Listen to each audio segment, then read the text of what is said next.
I can do everything, and striking and wrestling and jiu-jitsu. I want to prove that I am the best guy in the world, you know. I want to fight with everybody. Arman Tsarukyan! Mateusz Gamrot! Arman Tsarukyan versus Mateusz Gamrot, the Ultimate Fight Breakdown. On June 25th, the future of the lightweight division is going to be on display. Complete threat, excellent. Two incredible fighters, as well-rounded as you can get. Lifted over the body. Gamrot. With a combined record of 38-3, go head-to-head. Polish former KSW champion Mateusz Gamrot faces the master of sport in wrestling and Armenian Arman Tsarukyan, who fought Islam Makhachev in his UFC debut. So stay tuned to see a review of that fight. And if this is a fight for the hardcore fans, it's a shame these two have to cross paths at this point in their careers, because both fighters have the potential to break into the top 5 at 155 pounds.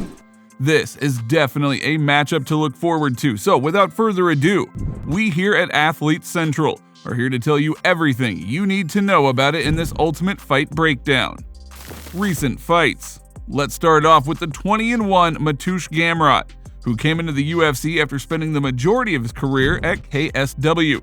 The Pole managed to climb double champ status in the promotion, winning both the lightweight and featherweight championships, and leaving the promotion with an impeccable undefeated record of 17-0. His first UFC fight in 2020 was against fellow debutant Guram Kudaltsi. The first round was very competitive, but Gamrot managed to outstrike Guram and also scored a takedown which gave him a minute of control time.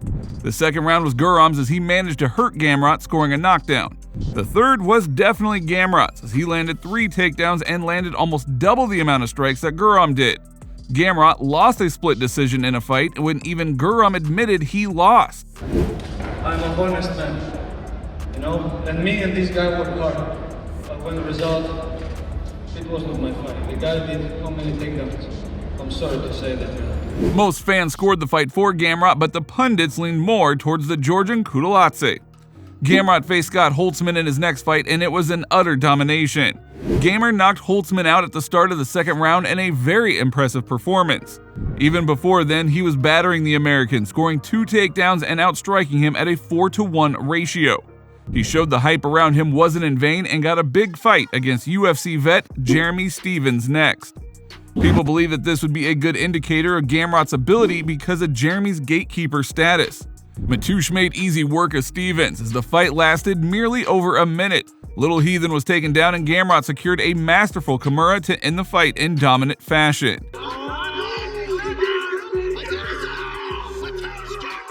He then faced a ranked opponent for the first time in his last fight when he took on the 12th ranked Diego Ferreira.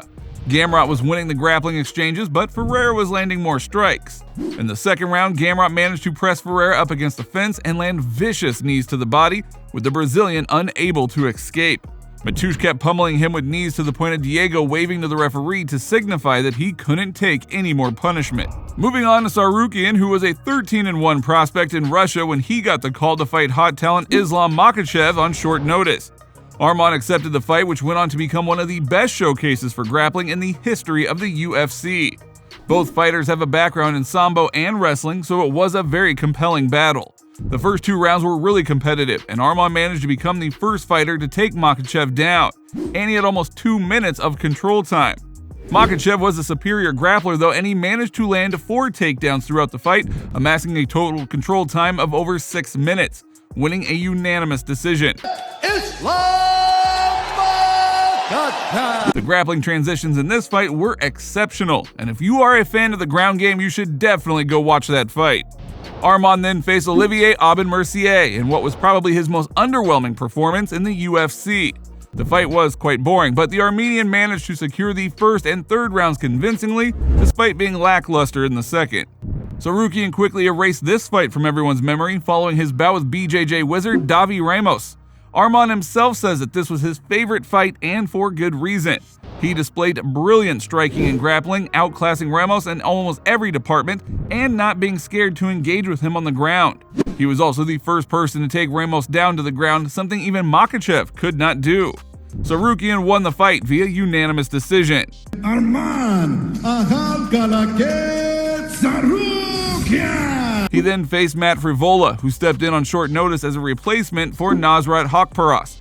Tsarukyan was a big favorite in this fight, and he showed why. Arman was relentless with his wrestling, securing a whopping 10 takedowns in the fight and outstriking Frivola 50-16. So it was safe to say that this was an easy one for the judges to score, giving the unanimous decision win to Tsarukyan.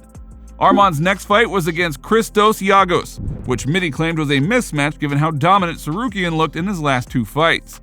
Those who backed the Armenian were right. Arman managed to get his first finish in the UFC by knocking out Giagos within 2 minutes, earning him a fight against a ranked opponent. Complete threat, excellent. Tsarukyan backs him up. And this happened to be Spaniard Joel Alvarez. In his most recent fight, a skilled grappler who has tons of submissions on his record, Arman showed his disregard for his opponent's grappling yet again in this fight, taking Alvarez down twice in the 7-minute fight and absolutely demolishing him with vicious elbows. Joel was left in a pool of blood and almost unrecognizable after the barrage from Tsarukyan, and the ref had no choice but to call an end to the contest 2 minutes into the second round. Attributes. Gamrot is in the prime of his career, being 31 years old, with Arman being 6 years younger at 25. He could be amongst the elite at 155 for over 10 years, which is quite astonishing. In terms of anthropometry, while Gamrot is the taller man at 5 feet 10 inches, 3 inches taller than Arman, who is 5 feet 7 inches, it is the Armenian who has a 2-inch reach advantage at 72 inches compared to the Pole's 70. Striking. We want to preface these stats by saying that Arman has spent more than double of Gamrot's time in the octagon, but their level of competition has been similar.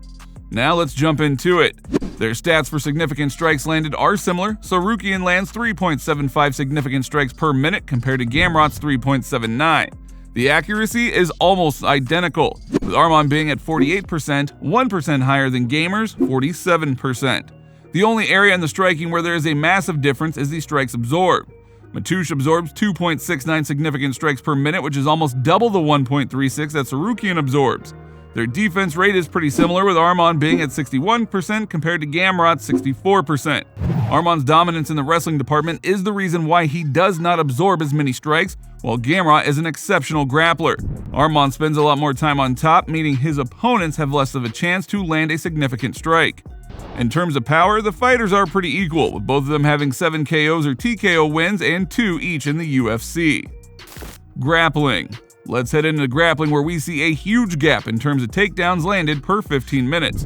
Mateusz is up at a whopping 5.83 takedowns, while Arman is at 3.47. Now, both statistics are incredibly high, but as we mentioned previously, Tsarukyan has a lot of time on top. In fact, he has about 26 minutes of control time across his UFC fights, which is almost the same amount of time that Gamrot has spent in total in the octagon.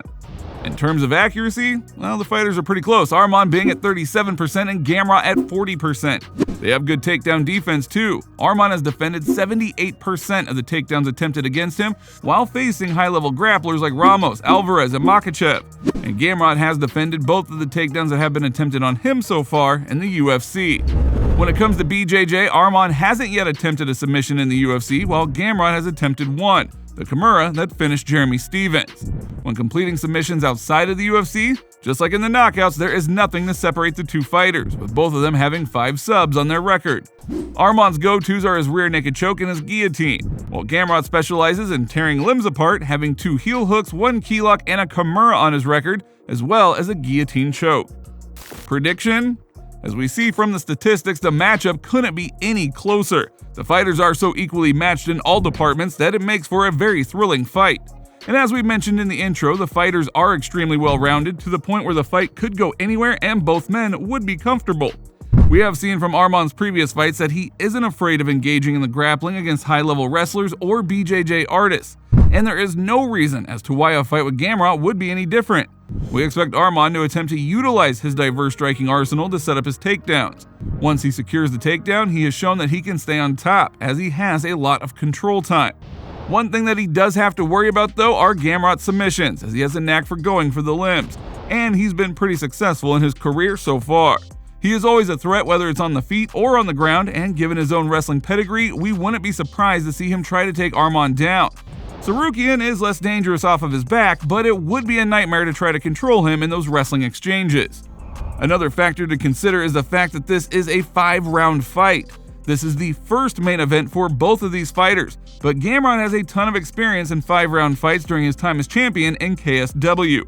On the other hand, Arman has not been tested over 25 minutes, and whether or not he can keep up his grueling pace over 5 rounds, well, that remains to be seen.